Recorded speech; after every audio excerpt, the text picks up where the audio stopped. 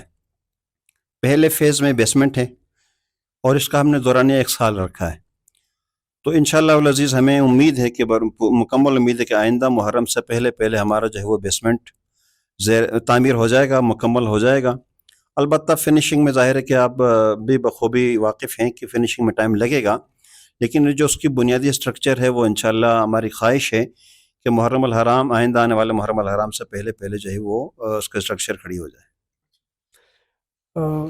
اگر یہ بھی بتائیں کہ اس پروجیکٹ کی تعمیر میں لوگ اپنا ملی اور دینی جذبے کا اظہار کر رہے ہیں یا آپ نے کسی کانٹریکٹر کو ٹھیکے پہ دیا یہ کام؟ اس میں دیکھیں بنیادی طور پر یہ ہے کہ مذہبی ادارے جو ہے وہ لوگوں کے تعاون سے بنتے ہیں، اور اس میں کسی طرف سے کوئی امداد یا کوئی فنڈنگ نہیں ہوتی. عوام اپنے تعاون، اپنی بساط کے مطابق جو امداد دیتے ہیں، تعاون کرتے ہیں، اسی کے مطابق یہ مذہبی ادارے جو ہے وہ مراکز جو ہے وہ وجود میں آتے ہیں. لہٰذا ہم نے کسی کنٹریکٹر کو جو ہے اس میں انوالو نہیں کیا. جس طریقے سے عوام کا تعاون رہے گا، اہل محلہ کا، اہل بستی کا تعاون رہے گا، اسی تعاون کے مطابق جو ہم سے ممکن ہو سکا ہم اس تعمیرات کو جاری رکھیں گے. تو اس حوالے سے چونکہ ایک عمارت ہے اور وہ بھی ایک مضبوط عمارت ہے، اور میں نے یہ کہیں کہ ایک میگا پروجیکٹ جس طرح سے آپ نے کہا، اس میگا پروجیکٹ کے لیے ہم نے فنی جو ہے وہ معاونت کے لیے بھی جو ہے وہ افراد رکھے ہیں. وہ اس کی نگرانی کریں گے، سپروائزر ہوں گے اس کے، جو انجینئر ہوں گے مختلف جو ہے وہ شعبوں کے.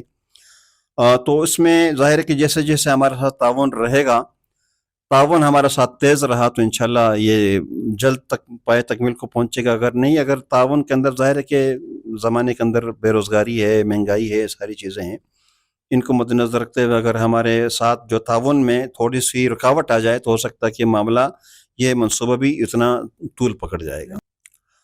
10-12 مرلے سے لے کر آج 8 کنال تک اگر ہم پہنچے ہیں تو وہی چندہ ہے کہ جو یہاں پر لوگ آتے ہیں، جمعے کو چندہ دیتے ہیں. جو ہم نے ایک سلسلہ 2-3 سال سے چلایا ہوا ہے کہ ڈور ٹو ڈور سروس ہوتی ہے، وہاں پر کلیکشن ہوتی ہے. اس کے علاوہ جو ہمارے ساتھ عطیات اور چندہ جو ہمیں اکٹھا ہوتا ہے، اسی چندے کی بنیاد پر ہم نے جو ہے وہ 8 کنال زمین لی ہے اور کروڑوں کی زمین لی ہے. ہم نے پیمنٹ کروڑوں میں کی ہے، اور یہ کروڑ جو آئے ہیں وہ لوگوں کے تعاون سے آئے، اور لوگوں نے، ہم نے اس دنیور سے باہر بھی ہم نے جو ہے وہ قدم نہیں رکھا ہے. جو 8 کنال جو زمین ہم نے خریدی ہے، اس میں تعاون صرف اور صرف دنیور کا ہے، دنیور کے مومنین کا ہے، دنیور کے مخیر حضرات کا ہے، دنیور کے تاجروں کا، دکانداروں کا، بستیوں کا ہے.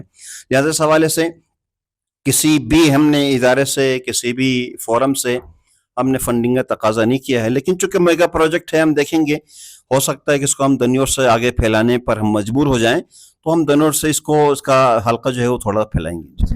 اچھا، ہمارا آخری سوال یہ ہے کہ آپ اس تعمیر کو لے کر مسجد کی، دنیور کی عوام کو کیا پیغام؟ اس میں بنیادی طور پر آج بھی مجھے ان بزرگان کی جو آج ہمارے درمیان نہیں ہیں، ان کی آواز ہمارے کانوں میں گونجتی ہے کہ نہیں معلوم کہ ہمیں دنیور کی مسجد میں نماز پڑھنا نصیب ہو یا نہ ہو. ایک آرزو تھی، ایک امید تھی، ایک تمنا تھی، ایک خواہش تھی، اور الحمدللہ اللہ رب العزت نے عنایت فرمائی. یہ اللہ کا کرم ہے. اللہ کی نصرت پر جو ہے وہ بھروسہ کرتے ہوئے، اللہ پر توکل کرتے ہوئے ہم نے یہ قدم اٹھایا ہے. اس حوالے سے میں کہوں گا کہ جو عام عطیات ہیں لوگوں کے، یا چندہ دینا ہے، جس کو ہم اپنی زبان میں توفیق کہتے ہیں، یہ توفیق سے بننے والا پروجیکٹ نہیں ہے. جب تک کہ انسان کمر نہ کس لے اور ہمت نہ باندھے اور اپنی گنجائش اور استطاعت سے بڑھ کر جب تک تعاون اس ادارے کے ساتھ نہیں ہوگا، اس ادارے کو آگے نہیں بڑھایا جا سکتا. لہٰذا دنیور کے عوام سے، دنیور کے اہل خیر حضرات سے، دکانداروں سے، صاحبان استطاعت سے میں گزارش کروں گا کہ وہ اپنی حیثیت سے بڑھ کر دل کھول کر تعاون کریں، اور جو ہے وہ جذبے کے ساتھ تعاون کریں. ایک جو ہے وہ چندہ یا عطیہ کے ذریعے سے یہ بڑا پروجیکٹ، 2 ارب کا پروجیکٹ جو ہے وہ پائے تکمیل کو نہیں پہنچ سکتا. ہماری بنیادی خواہش ہے، اللہ کی ذات پر بھروسہ ہے، اور ساتھ ساتھ اب تک جو دنیور کے عوام نے اس مسجد کو کی توسیع میں جو کردار ادا کیا ہے، یہ ہمارے لیے جو ہے وہ ہمیں حوصلہ بھی دیتا ہے، ہمارے لیے فخر کا مقام بھی ہے. کہ کروڑوں کی جائیداد جو ہے وہ دنیر والوں نے خریدی ہے، تو انشاءاللہ اب 2 ارب بھی میں سمجھتا ہوں کہ دنیر والوں کے لیے کوئی بڑی رقم نہیں ہے.